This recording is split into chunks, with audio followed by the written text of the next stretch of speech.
Assalamualaikum warahmatullahi wabarakatuh. Perkenalkan, saya Fitriyanti Rukmana dari kelas 10-7. Di sini saya akan membahas tentang aspek ekonomi dan hukum dari produk informatika. Pertama-tama kita akan membahas aspek ekonomi produk informatika.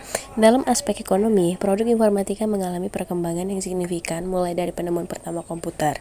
Seiring waktu berjalan, nyatanya teknologi yang memanfaatkan ilmu informatika juga kian bertambah. Sebut saja salah satunya komputer. Produk ini awalnya diciptakan dengan berbagai macam kekurangan. Sekarang, komputer sudah banyak varian dengan spesifikasi-spesifikasi tertentu yang dibuat demi menyamankan konsumen atau pengguna. Nah, selain komputer, kita juga bisa melihat contoh aspek ekonomi produk informatika dari smartphone. Bukan hanya sekedar untuk komunikasi, perkembangannya jauh melampaui itu.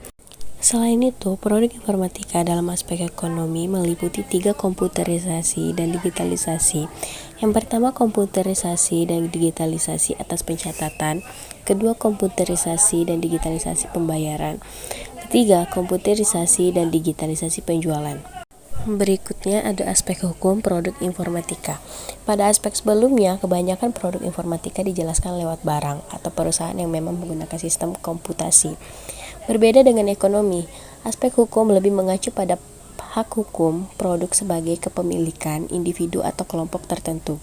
Dengan begitu, ada landasan hukum yang melarang suatu produk informatika dibagi secara cuma-cuma.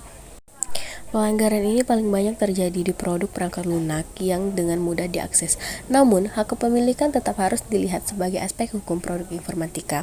Peraturan ini memberitahu perihal izin, hak, serta pembatasan atas suatu software.